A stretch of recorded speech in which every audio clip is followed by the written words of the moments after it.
Hey everybody, I'm really excited about today's show, but before we get there, I was hoping you could help me out. We as a podcast have certain costs associated with running our show, and to pay for those, we generally get sponsors. Now, I know sometimes it's annoying listening to ads in a podcast, but it really helps us out, and those sponsors often want to know a little information about our audience, about our community. So I've set up a survey at earnandinvest.com/survey. There are like 4 or 5 simple questions. They give us some information that our advertisers want to know. It would really help me out if you'd go fill it in. It is really simple, straightforward, and easy. earnandinvest.com/survey. Now on to the show. This is Adam Carroll. This is Robyn Symon. And this is Travis Shakespeare. You're listening to the Earn and Invest podcast.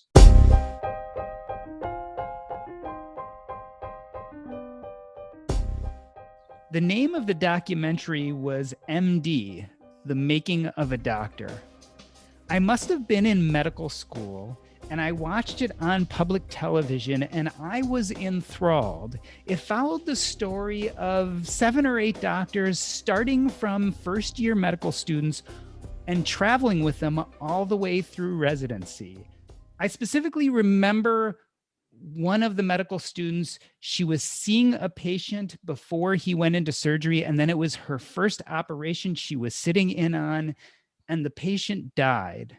And as I watched the tears roll down her cheeks, I realized that this was probably the most realistic look at being a physician that I would ever get until I experienced it myself. And when I went to medical school and residency, I found that the stories I had watched on that documentary still rang true. In fact, when I graduated medical school, my mom gave me a copy of the film that I still watch even today. That film changed my life. So what was the film that changed everything for you? Was it a documentary? Robyn Symon is an Emmy Award-winning filmmaker, former TV news reporter, and senior producer at PBS. Her most recent film, Do No Harm, is about the hidden epidemic of physician suicide and medical errors. Robyn, that documentary is really close to my heart after going through medical school and residency and practicing as a physician. Thanks so much, Doc. Yeah, I see when I travel on the film tour how it resonates with people and the dialogue that it inspires. So that's what makes me interested in filmmaking, is seeing people react to great documentaries. The one thing about it, as a healthcare provider, I was able to see so much of myself in the characters. And I suppose for someone who knows nothing about the healthcare field, this was really their first insight into what it's like, the stresses and fears and worries of someone going through medical education. It was shocking for lay people to watch this. They learned a lot. They didn't even know the difference between a resident and a, attending physician. So when they're seen by a resident who hasn't slept for, 24 hours, what does that mean to them? They just assume, everyone is at the same level, except for maybe med students if they're introduced that way, but they really don't have a clear idea. And after seeing the film, they did, and it was kind of frightening. Travis Shakespeare is the SVP of Unscripted Programming at BBC Studios Los Angeles and oversees Emmy-winning shows, as well as he is the director and executive producer of Playing with Fire, the documentary. Travis, the financial independence retire early movement is near and dear to my heart. It was really exciting to see some of my experience up on the big screen. Financial independence is near and dear to my heart as well, as you know. And Adam Carroll is a professional speaker, author, and co-creator of the documentary Broke, Busted, and Disgusted that discusses the true cost of a college degree. Adam, especially during the pandemic, this is a really important topic. It's magnified the cost of college, as many people now are doing classes virtually. Not only has it magnified the cost of college, Doc, there are now questions of students who are in repayment, graduates, some who are in repayment, who are wondering, should I even pay my student loans? Are they going to be forgiven? So there's a lot of questions surrounding this topic right now. Yeah, it definitely is interesting. for many of us who just got out of college and still have debt, and many of us parents who are worrying about sending our kids there. I want to open up this question to the whole panel. My introduction really talks about a documentary that changed my life. Robyn, let's start with you. Can you look back and think of a documentary that really touched you, that changed the way you thought about things, especially if it was earlier in your life when you were just starting your career? Well, one of my favorite documentaries is Capturing the Friedmans. And the reason why is because, you know, as a filmmaker, you want to present your point of view almost, you know, just sort of comes through. But that was the first film to me that really played with the audience. Sometimes you thought these guys are guilty, and then other times like, wait, he's not guilty. And it just thrilled me to see that as a filmmaker, you can do that and really maybe present a more balanced point of view. So that was the first documentary that had me expand my view beyond what I was before that, which was a TV news reporter, which was just, you know, get the facts out. So for some reason, that film has always stuck with me. And remind me, that was, I don't know much about it, but that was in a sense almost the original unscripted TV, wasn't it? Or it was a film? It was a film. Capturing the Friedmans was about this father and son that were accused of really child molestation. And it came about because the filmmaker was doing a story about a clown.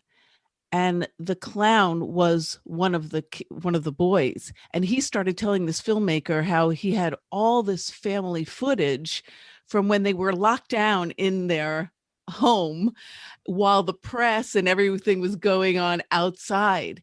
And it was really like the disintegration of this family with this incredible footage. So of course, he switched gears from doing a story about clowns in New York to this family, which is also another thing I love about documentaries. You may have an idea of where this film is going, but once you get into it, you may find out that there's a much better story there, and you have to be open to letting that happen. Travis, how did you get into documentary filmmaking? I mean, you do a lot of unscripted TV. Was the goal at the beginning to eventually make full feature documentaries? I have such a weird situation with documentaries because when I was a kid, I remember being a very young boy and thinking to myself, someday I'm going to be a great actor. And if that doesn't work out, I'm going to make documentaries. And I don't think that I even knew what documentaries were, because I don't think that documentaries really existed in the public eye in any significant way at that time. It's funny, Robyn, since you work for PBS, I think that the first documentary is attributed to a program called An American Family. Do you remember that? Yes. It was a documentary on PBS that covered a family in the throes of divorce in the 70s, which was a very hot topic and a big deal, right? Today, like divorce, you'd be like, could you ever make a documentary on divorce? No way. Right. Nobody would watch it. But at that time, it was really crazy. So something in me knew that the unscripted nonfiction world was going to be an area of study for me. I don't know where that came from, but that's how it started. Adam, when I listen to Robyn and Travis, I really think the commonality is storytelling. I almost feel like you're an accidental documentarian. Did even the idea of making a movie cross your mind shortly before you decided to do it? No, and in fact, the genesis of the doc that we built was my business model has always been to write a book and then go speak on the book. And so I had acquired all of these case studies and stories of students. Some of them were hero stories and some of them were horror stories about student loan debt. And I was telling a young friend of mine, he's about 10 years my junior, but we went to this exact same university. I was telling him this idea that I had, that I wanted to write a book called Broke, Busted, and Disgusted. And it was going to be true tales of student loan borrowers. And I was going to share the sort of the highs and lows of folks who had gone into student loan debt. And as I'm riffing with him, he said, that would make a killer documentary. And I thought, yeah, it would. And I even said, yeah, I think you're right. I don't know the first thing about making documentaries. And he said, yeah, me neither. Let's do it. And so he did have the good fortune. He'd been in video production, and it's not a huge leap to make. He was doing short commercial work, but he's an amazing, very gifted camera operator and editor, and as well as motion graphics creator. And so he was kind of my right hand on that. I created the stories and he helped me tell them visually. So you're right, Doc, it was kind of accidental, but it was a very happy accident. Speaking of accidental, Robyn, you started your career as a news reporter. Is that right? Right. In Southeast Texas. Yeah. Small town, the armpit of the country, Beaumont, Texas, Beaumont, Port Arthur, Orange, the Golden Triangle. And that's where you start out. You got to go to a small market, make all the mistakes you can. And it was a fantastic experience because there were always like refinery fires going on. You had high crime. So there was always a lot of murder and, fires in homes and drownings. I mean, so it was very active. More active than some big cities, that I've worked in because, small towns, crazy things happen. So yeah, I started as a TV news reporter and then went to the PBS station in Miami. So I went from working on 90-second stories, which is actually a long time, to then a magazine show, which the segments are about 7 minutes long. Then at PBS, honed my skills, doing long format documentaries. And it's so funny. The first time I had to do even a 7-minute segment, I was sculpting because documentary filming is a process of sculpting. You can start with like 2 hours and then you sculpt it down to whatever you want. Well, because I came from news, I sculpted it so much. It was down to like 3 minutes. And I'm like, oh no, I've gone way too far. So you really have to adjust for the format that you're writing for. So I did. It's about layering. Documentary filmmakers have to learn, stories have to be much more nuanced and layered as you get into the longer format. So some people do short docs, long docs. It's just about layering and deepening the journey.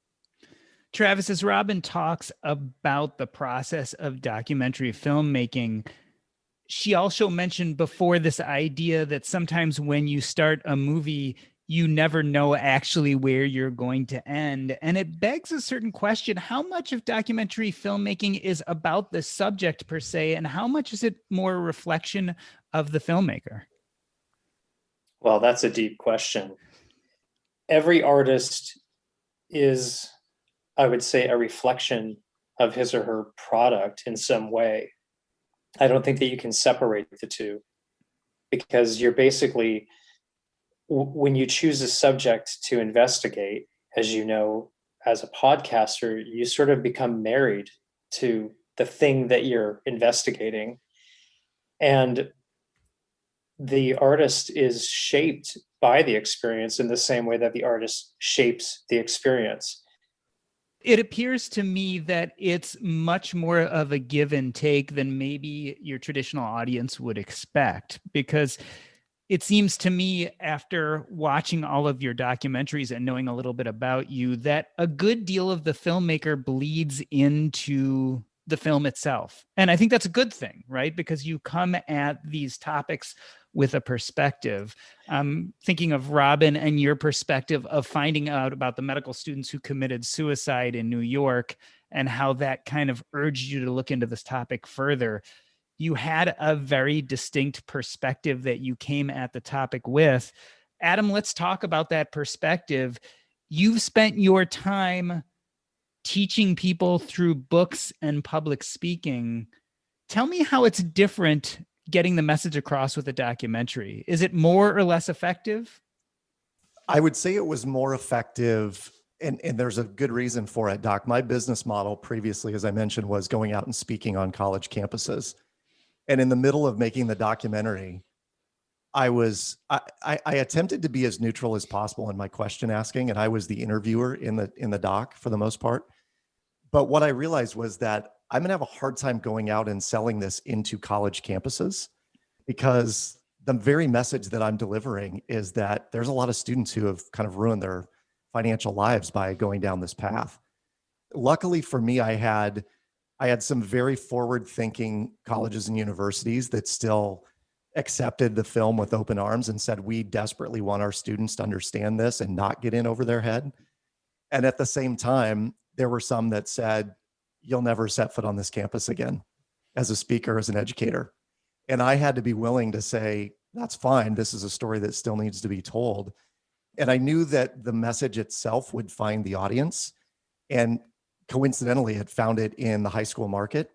So now high schools today are using the film in mass. We have thousands of high schools that air this documentary to their students, their junior and senior year. And it creates this wonderful dialogue that would not have happened had the documentary not been created. Yeah, I had a message that I wanted to share, but I wanted to be fair. So I interviewed the president of the AMA, the president of the ACGME, which oversees residents. I interviewed the head of the AAMC, which oversees all teaching hospitals in North America. Some of them may feel that I did not give them enough airtime, that I, didn't talk about their programs and how concerned they were about physician, suicide and depression.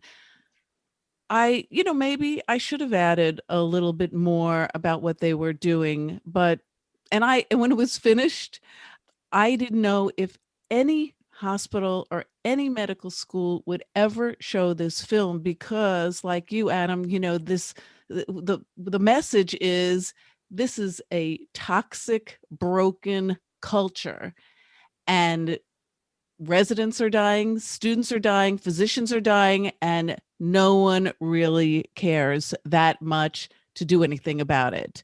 And there's a lot of lip service. And some of these organizations that are supposed to be protecting physicians and patients are clueless. And that may be the message that you get from this film. So, but like you, Adam, it was odd that we were welcome, because many medical schools said, we're the survivors. We haven't committed suicide. So what do we need to see this film for? Or we don't want to cause a riot, which is what someone at NYU said to me. We're not going to show this film. We don't want to give any of the residents any ideas, and we don't want to riot. So we definitely will not be showing this film. But there were medical schools and hospitals, medical system. I mean, Northwell in New York showed it to 15 of their centers around the tri-state area. So they were brave. And ACEP, there were many. I mean, we showed over 300 times. So it was shocking, but some didn't. AMA won't be showing it at their annual conference. I would love them to, but Yeah, but it's really interesting because, documentaries have become a place that serves an area that is, let's say, we can have a discussion about this, but a no propaganda zone. One of the hardest things about life right now is that in media is that everything is propaganda. And if you go to, I'm sure you had this, Robyn, with AMA, if you go to these organizations, they want you to they want to be in a documentary because they want you to pitch their PR pitch for them. Mm-hmm. And we live in a culture of media where everything is pitched to us constantly. We're at, peak propaganda. And so documentaries at this point in history serve a very important role in terms of breaking that down where and when they can. Now, not every documentary does that. A lot of documentaries actually are propaganda in and of themselves. I'm sitting opposite the head of the ACGME who oversees residents, and he's telling me all about the wonderful programs that they're doing to protect residents. And they just increased work hours for interns from 18 to 28 hour shifts, 24 plus 4. How do you square that? I mean, how, oh, well, they need continuity of care to watch that, if you're so sleep deprived, you're like past drunk, you're not benefiting from watching someone sick after a surgery. You're just not. You're going to get into a car accident when you walk out of this hospital. How could I pitch what they're saying? How could anybody believe? How could I have any credibility believing and putting something like that on air when, any thinking person would say that's kind of crazy? Adam, Robyn's point is important. As a documentary filmmaker, you come to a topic with a certain point of view. What do you do to make sure you capture the other sides of the story? Maybe the sides of the story that you don't necessarily agree with. I'm sure, like you said, you came up with against that quite a bit.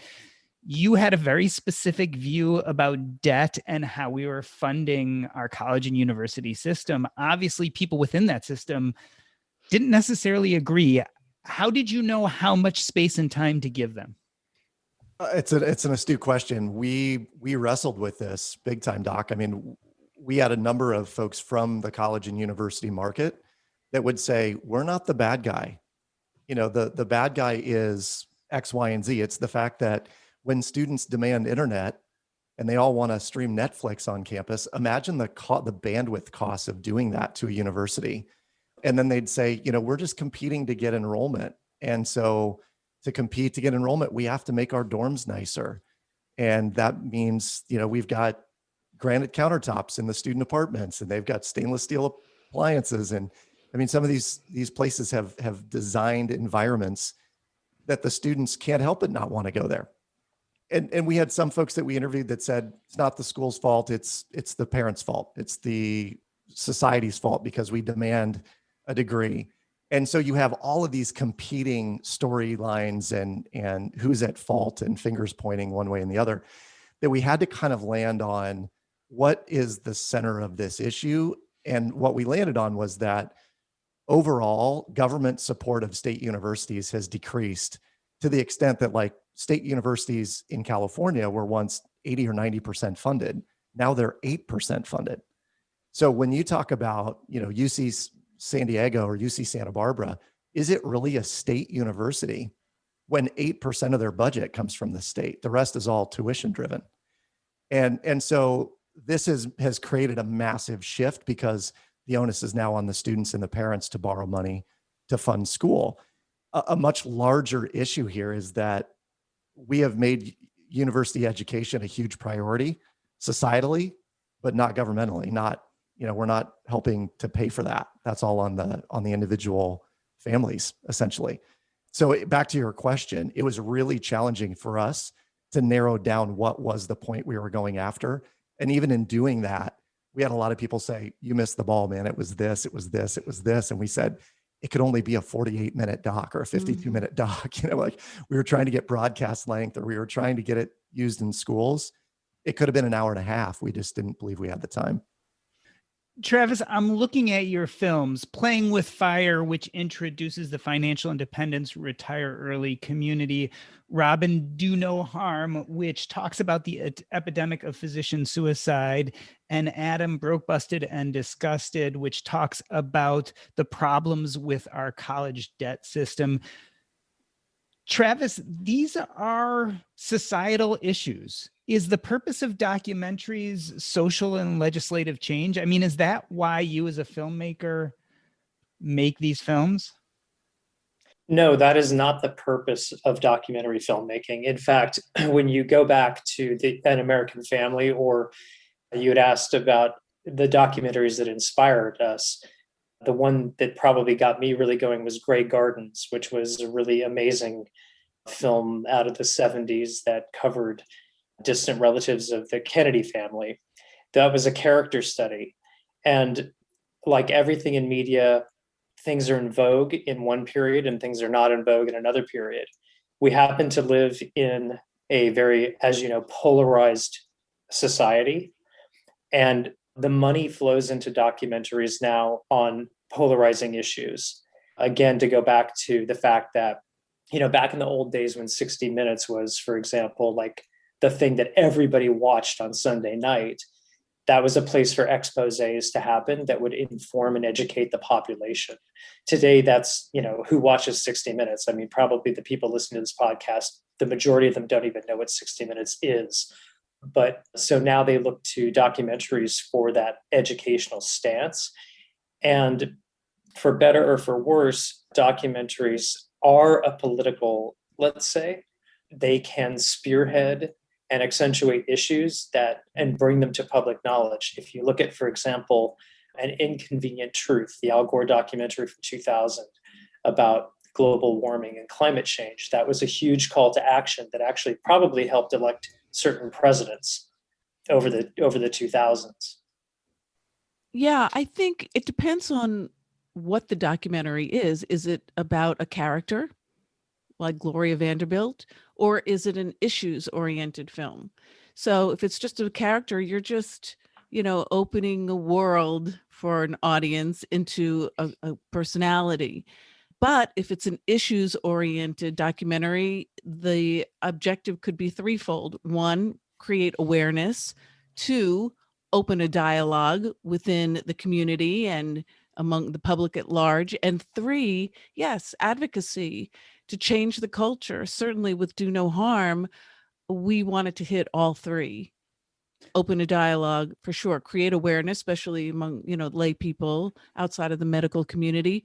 But yeah, now we're at a stage where we're actually, Senator Tim Kaine just introduced legislation, the Lorna Breen Act, about making mental health treatment available for physicians, especially, in light of the pandemic. Of course, Lorna Breen, it was a physician who took her own life during the pandemic.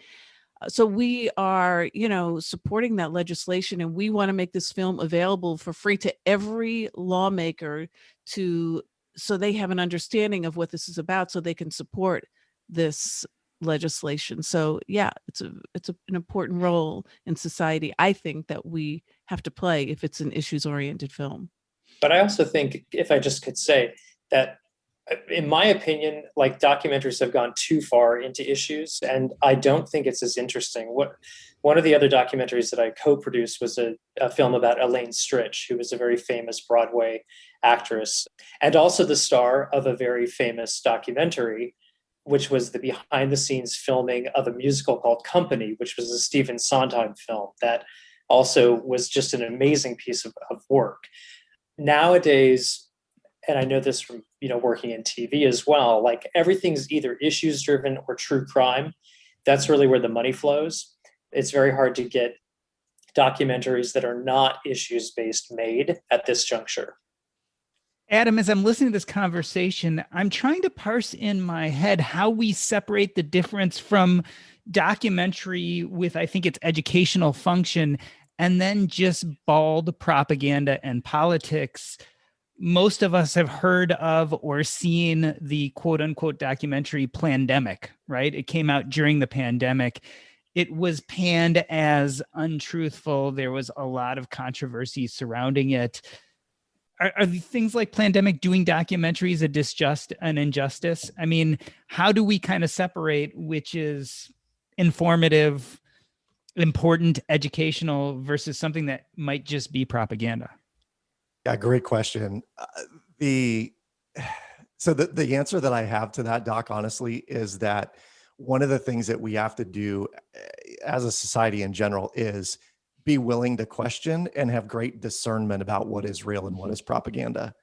And even in my film, I think there were people who were saying, well, it's anti-college, or it's going and getting an apprenticeship, and going that route. So I think there is some level of discernment that we as a society need to have when we watch these documentaries. And if nothing else, I think what we all do by making these films is pique people's curiosity enough that they start their own research and digging into it. And I certainly know that with Playing with Fire, there's a lot of people that are now investigating the fire movement. I can imagine that Do No Harm has hospitals and physicians and future med students digging into mental health aspects of the career field. I hope that my film has prompted dialogue around the kitchen table about what are we willing to go into debt for you to get this French literature degree, given the French literature factories are all closed now. I mean, what are we going to do?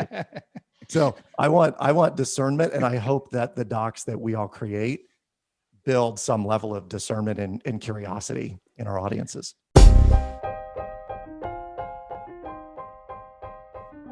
In the first half of the show, Robyn, Adam, and Travis talk about the specifics of making a documentary. After the break, we discuss how this all relates to money. But first, here at Earn and Invest, we talk a lot about the decisions that help you earn and invest in your future so you can do the right things today. Well, if you're interested in financial independence and you're interested in real estate, there is no better place to go than listen to Coach Carson at the Real Estate and Financial Independence podcast. He talks about all the tips and tricks and how to get ahead and how to reach financial independence using the real estate asset class. He has 2 different types of episodes, one in which he is on alone, teaching you about how to make real estate work in your financial independence plan. The other is when he has real-life examples of people who go on who are proof of concept that real estate can be the path to making your net worth higher, to getting towards that place where you have enough cash flow to build and live a free life. Check them out, CoachCarson.com, the Real Estate and Financial Independence podcast with Coach Carson. It's well worth a listen. What's interesting about the 3 of us on this panel is that all of our documentaries are about the negative impacts of money and, and the role that it plays in our lives. I mean, to be transparent, Adam was actually one of my mentors in making Playing with Fire. I went to him a number of times to ask him about his business model and the way that he got it made, because me coming from an institutionalized, TV, big money, blah, blah, blah, it was very difficult to pivot into independent work. But your documentary, Adam, and yours too, Robyn, they're kind of terrifying in regards to the way that money has become toxic. It's no longer supportive to these programs. It's actually a toxic, poison in the journey of, in both cases, people trying to get an education, which is very ironic. There's a big discussion right now among documentary filmmakers about ethics. We have to be careful because we don't want to strain credibility for ourselves. We have to maintain that. But you have some documentary filmmakers who take money, from people, from companies that have an agenda. For example, when I started Do No Harm and I was, doing due diligence, has there been a film like this before? There was on public television years ago a documentary about physicians and mental health. But the solution, after watching this hour-long show, was drugs, that doctors should take antidepressants, and that was the conclusion. And I'm like, yeah, this was sponsored by a drug company. And I don't know how it wound up on public television, or maybe it was, paid programming at some point, obviously. But that's distressing because that's not the solution. Take drugs. The solution is cultural change and everyone buying on top down, that we need to change this culture to make it safer for physicians and patients. So it's distressing that that kind of stuff goes on, and we need to be vigilant about making sure we don't allow that in our industry. Robyn, I want to follow up on that, because one of the things that to me was stunning about Plandemic is one of the things that lent it credibility is in filming it, they had used a lot of the documentary techniques. So people were primed to believe that what was being talked about was fact because of the way it was filmed was very reminiscent of some of the great documentaries out there. It's so scary. I mean, but you see on television commercials when it looks like it's a news anchor delivering news, but it's really about car insurance. So we see that happening, but it's more troubling in documentaries because I think they're supposed to be sacred to some degree. But you see Trump, these films that are put out by, conservative organizations to counter, some other messaging, and that look and feel like a real documentary. it's troubling. That's what I'm talking about, ethics in documentary filmmaking. We can't allow these kind of programs to get out there. But what can we do? I mean, people have freedom of speech, but it hurts our industry terribly when they get out there, because now everything is suspect, and we don't want that. Travis, we talked about ethics as a potential hurdle nowadays for the documentary film industry. What else do you think is challenging in 2021? I think what's challenging is where the money comes from. It's kind of what Robyn was talking about. Getting documentaries funded is very difficult. A lot of it has to come from private money. There are grants. It's very difficult to get those in any kind of timely fashion. And most of the topics that are made and do well are timely. So you got to move fast. And if you don't, you'll get left in the dust, because today's hot topic is tomorrow's old news cycle. I think the ethics of it is really important as well. It's hard because we live in this time where everybody is for sale. Influencers on Instagram are now documentarians of a sort, right? But they're just selling themselves, and they're using themselves as propaganda to support a business. Now, I'm not judging that. There's nothing necessarily wrong with it, but it creates a gray area that becomes very difficult to muddle through. And like all of the conversations that we're having around media and the public sphere, what is truth? What is reality? You know, these postmodern tropes that are plaguing us all are threatening to the world of documentary filmmaking and television, which has traditionally been somewhat free of that conversation, because there was always an assumption that if it was a documentary, it was true, or there was some truth in it. And now, like, you look at Adam's documentary, I mean, I think it's hilarious that anybody could go up against that and be like, oh, this is propaganda. I mean, it's clear what's happening with student loan debt. We live in a world where you can attack anything and sort of gain traction. And that's troubling for, well, a lot more than just documentaries. Just to mention that other countries do a much better job supporting their documentary filmmakers so they can remain unbiased. And that's a big problem in this country. There are just tens of thousands of people who want to be documentary filmmakers, and they're all vying for a very limited number of grants. So yeah, you're forced to, look elsewhere into the public sector, and, what are you willing to sell to, to how are you willing to compromise to get that money? And you just have to be really careful, because you could get into a situation where you give up creative control to a sponsor, and you never want to do that. It won't come out good. So you might as well not do it. But people do agree to it because they want to get this thing done. It's not worth getting it done if you have to compromise your ethics. You just find some other way. It's cheap now to shoot things. You can shoot something with an iPhone, and you can edit it so easily. So find a way to do it for less money, but still do it, maintaining your ethics. Adam, let's talk about the bar to documentary filmmaking. I mean, funding is limited. Unlike Robyn and Travis, you really came to this without much of a background in film or TV. Has the bar raised or lowered?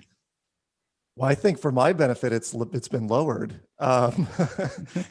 because these two professionals are probably looking at me like, seriously, you got a doc made and sold, and how did this go down?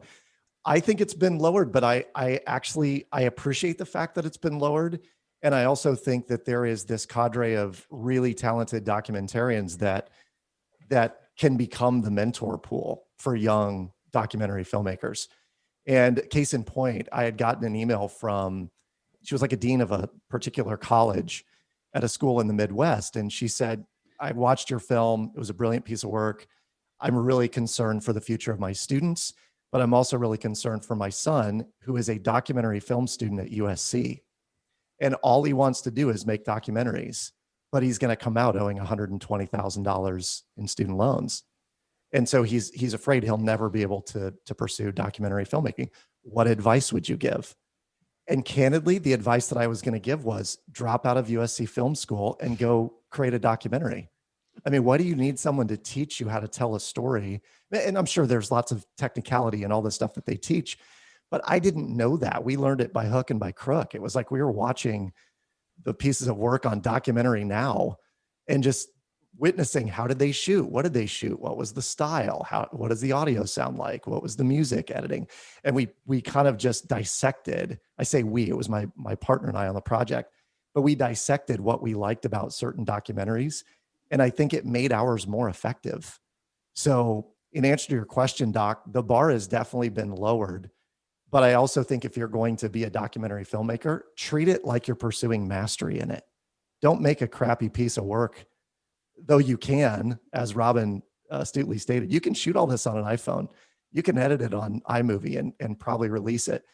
But if you want to create a piece of work that really goes viral and lots of people watch, put some passion behind it, learn, study your craft, have mentors, but know they are out there to help you do that as well.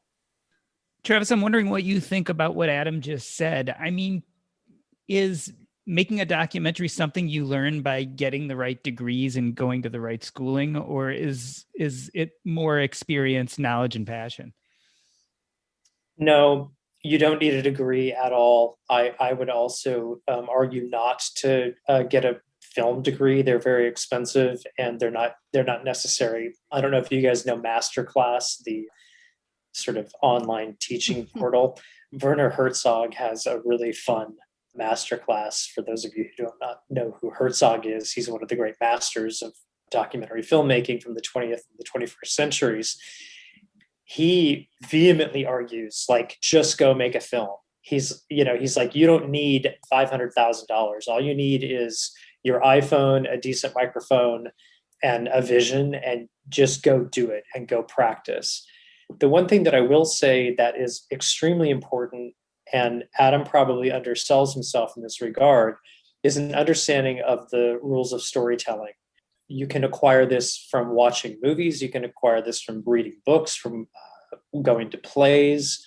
It's vital and essential. And if you don't understand storytelling generally, you won't succeed because you'll just have a mess on your hands. But the bar to entry is much lower. The tech is amazing. I mean, you don't have to even understand photography to make a beautiful documentary anymore because the products do it for you in many ways. No offense, brilliant cinematographers out there. But if you want to get started, you can pretty easily.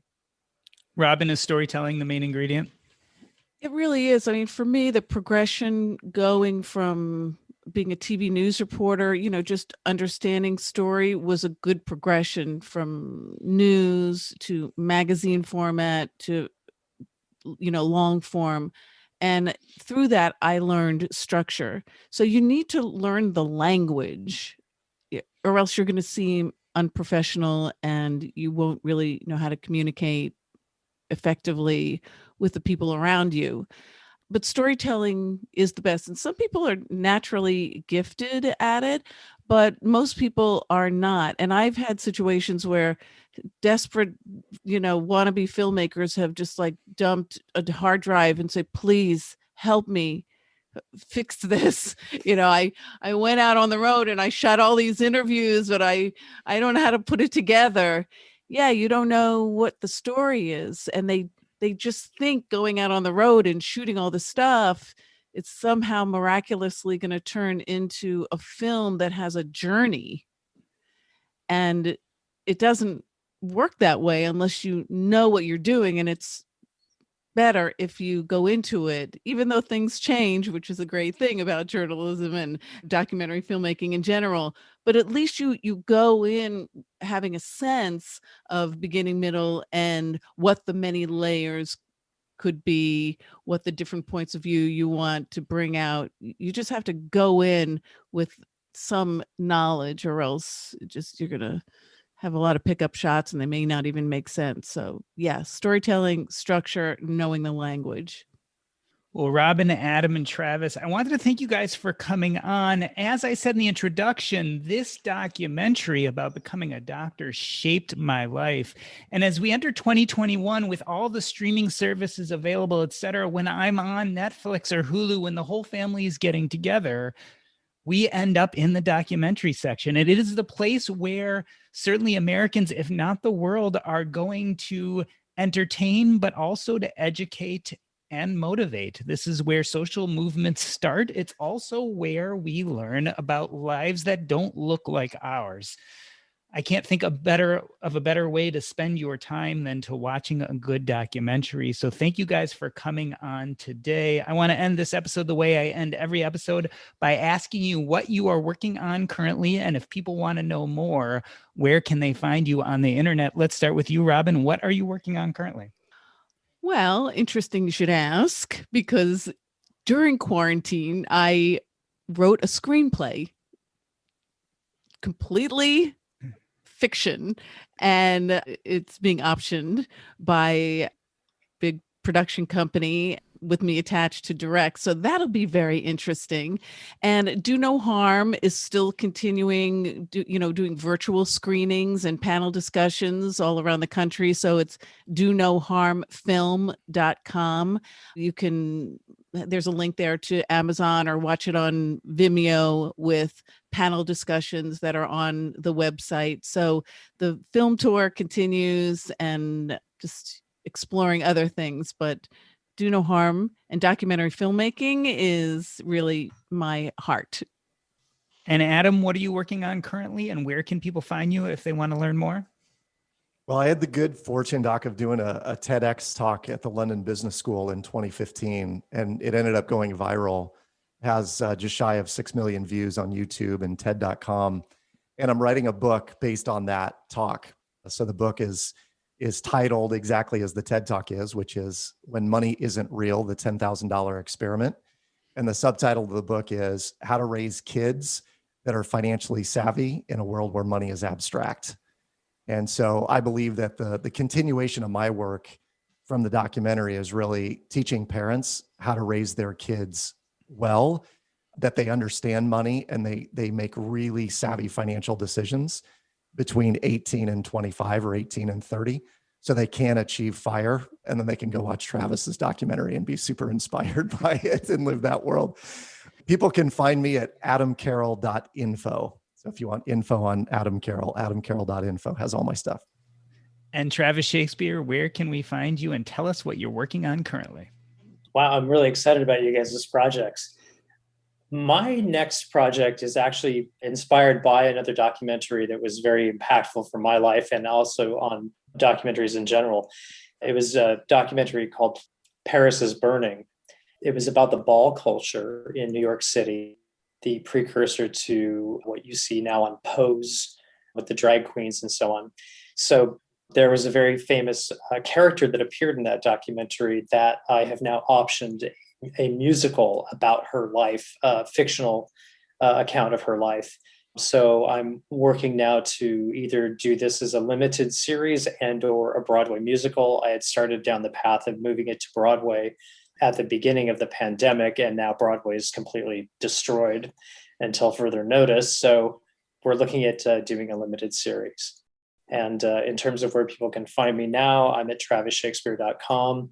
And Playing with Fire continues to have a really nice run. If you're interested in watching that, you can go to Amazon or iTunes or Google Play or any of the other SVODs and take a look at that and retire early. This has been the Earn and Invest podcast. On behalf of myself, Doc G, I wanted to thank Robyn Symon, Adam Carroll, and Travis Shakespeare. That's a wrap.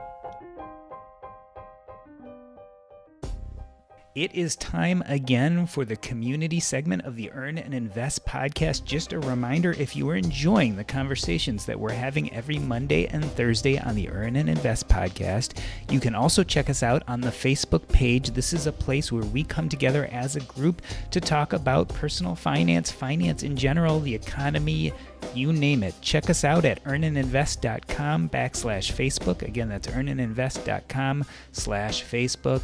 There you can become part of our community. And this is usually where I get the topics for our community segment. Today, something kind of controversial. I found this in Reuters. It is a headline that says, Biden to propose almost doubling capital gains tax rate for wealthy individuals. Originally, this came from Bloomberg. U.S. President Joe Biden will propose nearly doubling the capital gains tax rate for wealthy individuals to 39.6%, which, coupled with an existing surtax on investment income, means that the federal tax rates for investors could be as high as 43.4%. A Bloomberg report said on Twitter on Thursday without citing a source. So let's talk about this. We know that we don't have enough money to run our government at the moment. The question is, how do we get that money? Some people say we should tax people more, and who better to tax than the wealthy? Others say we should cut our budget. Even others say let's just wait for the economy to improve. And as the economy improves, we will have more money in taxes and elsewhere to pay for what we need for infrastructure. There was a lot of back and forth on the Facebook group page about this article. Let's go to some responses. Dave said, doubling the capital gains tax rate is taxing money twice and then doubling down. Congress won't pass any such legislation after seeing how the market responded to the suggestion today. Someone else said, all this talk of taxing the rich, etc. is nonsense until they, 1, eliminate the distinction between tax rates on earned and unearned income, and hopefully that could come with a new rate that would be a bit lower than the current rate on earned income, and 2, take the income cap off the SSI tax rate. Allen said, it's silly. Corporate earnings that drive stock market performance are taxed once at the corporate level, then again at the individual level as dividends or capital gains. Additionally, the original basis was taxed once already. Dividends and capital gains should have a tax rate of 0, so we're not taxing the same dollar in the same transaction more than once. Glenn said, I think they want to tax it yet again when you die in the new plan. And Gwen said, I say fair. The truth of the matter is, I don't know what the right answer is here. Certainly, I think it makes sense for a graduated tax to continue even at the higher levels of wealth. On the other hand, look, I don't want the personal hit either. I don't want to see my tax levels or my tax rates increase. I don't want to pay more money. Over all those years of being an entrepreneur, I paid millions of dollars in taxes. I certainly don't want to have to pay more. On the other hand, I do believe our country is struggling, and I do think we have infrastructure problems. Now, many people think that the government is wasteful and that it will take our money and not use it appropriately, but the truth of the matter is there are definitely things the government does with our money that are very beneficial. Social Security is one, Medicare is another. To say offhandedly that the government will waste all our extra taxes, I don't think is right. On the other hand, I agree. I certainly don't want to pay more every year. These are the kind of conversations we have on the Earn and Invest Facebook group. You should definitely check it out. I don't know if there's a right answer. I will tell you that probably any legislation that increases taxes too much is going to have a hard time getting through Congress, even with this democratically led Congress.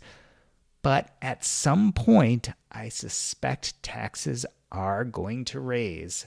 We are at historically low tax rates compared to the 1970s and 1980s. We've enjoyed that for decades, and it's probably coming to an end. All the more important for us to both earn and invest wisely, for us to be aware of the tax consequences of what we do, and maybe even to have a really good accountant. That, I think, is the best advice.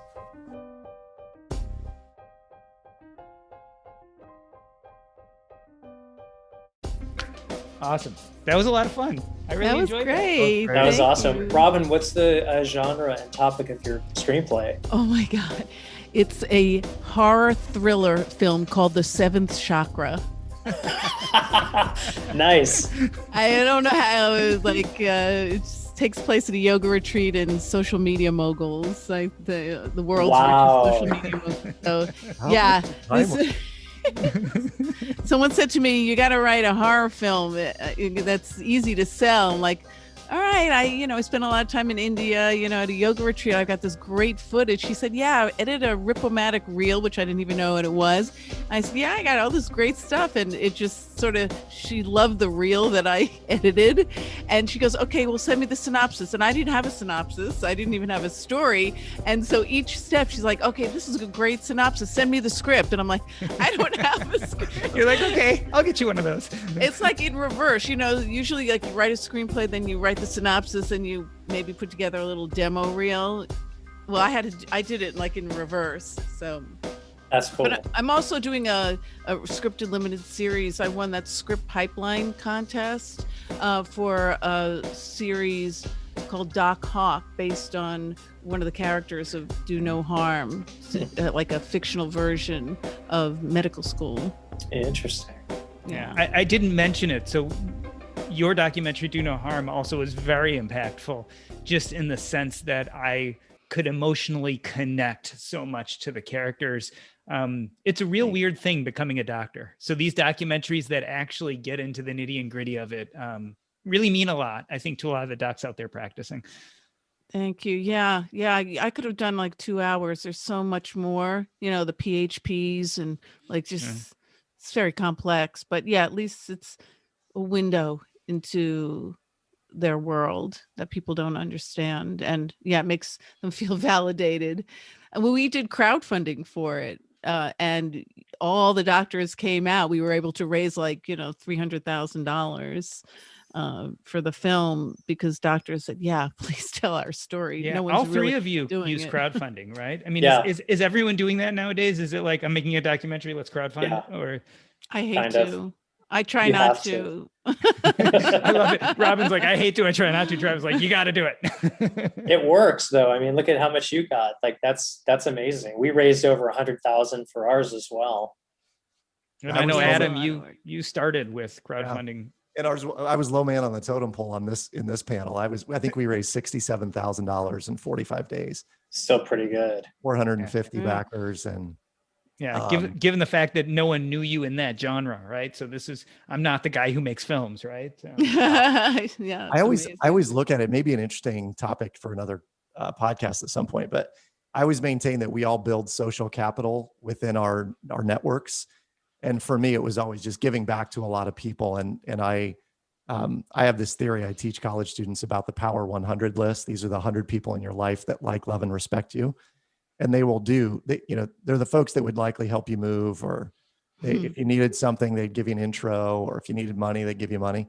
So those 100 people for me were the core of my ask, and it spread out from there and created what it created. But it was really those Power 100 that helped me get where I An interesting topic is about, how once the film is made, how you make money on the film, what the different options are. Yeah, we forgot to talk about how rich you get from making documentaries. I had part of my actually question list to talk about, because I know from dealing with you guys that, so the layman thinks, oh, I make this movie and all of a sudden it's like there and some kind of magic happens and everyone's watching it. I've learned through Playing with Fire, et cetera, that there's this whole process of trying to get on platforms and trying to get it into specific places, et cetera. It's a story that 99.9% of the population knows nothing about, is the struggle of made product to actually getting it to the customer. But I felt like we were having a good, rich discussion. I didn't want to go in that direction. Yeah. I think it would have been overwhelming. It's a whole nother, discussion. The money story behind filmmaking, and especially in your guys' cases behind documentary filmmaking, could be an interesting extra panel. And maybe even more on brand for the podcast. But that's the problem with me, is this discussion I like a lot more. Me too. I love this. I love this talk. Yeah, I love the kind of deeper wwhys to some of the stuff. And I don't think general people care about financing stuff. Documentaries. Yeah, pretty probably boring. not. Yeah. Probably not. Yeah. Well, thank you guys again. This was, I love these panels. Like this is the reason why I do a podcast is to talk about stuff like this. Cause to me, it's just fascinating. You're a great host. You are great to talk to. You really are. I like asking questions just like you guys. I want to be a storyteller. And so there are different ways to tell stories. For me, the art of asking questions that make a good conversation is my own sense of storytelling. And that's why I enjoy doing that. I also love the traditional storytelling of writing and those kind of things. But to me, this is a fun way to try to exercise that passion of finding out what's most interesting about people and getting them to talk about it. Yeah. The art of the interview. Yeah. It's key. It's a thing. Yeah. The more I understand myself, the more I understand that that's actually what really interests me. Right. So you search and struggle through life as who you are and what you're about. And it's, in my mid to late 40s that I started realizing that actually the art of the interview to me is fascinating and exciting and et cetera. Who are your heroes? I mean, I say mainly Terry Gross. I think she just I love her. over the decades has just had some of the most stunning interviews. And, it was funny for me because I started podcasting and I really wanted to be perfect. And then I went back and started listening to a lot of Terry Gross, and she stutters sometimes or she says the wrong word. And I started realizing that actually that adds to the sense of the depth of the interview, because I was editing myself out when I was getting a word wrong or doing all that. And I've actually stopped doing all that because I realized that what makes those episodes so deep is you sense her utter interest and excitement in every interview. Like you're like, okay, she's digging this because she's asking just like the most insightful questions and seems to be hanging on every word. She's curious. Yeah. She's so curious. And that's what makes a great interview. And that builds trust, because if you think someone is interested and curious about you, you do trust them more. Yeah. And that's a lot of this process is just getting people warmed up enough to trust you to actually talk about what's important to them. So exactly. Yeah. So Terry Gross is a big one.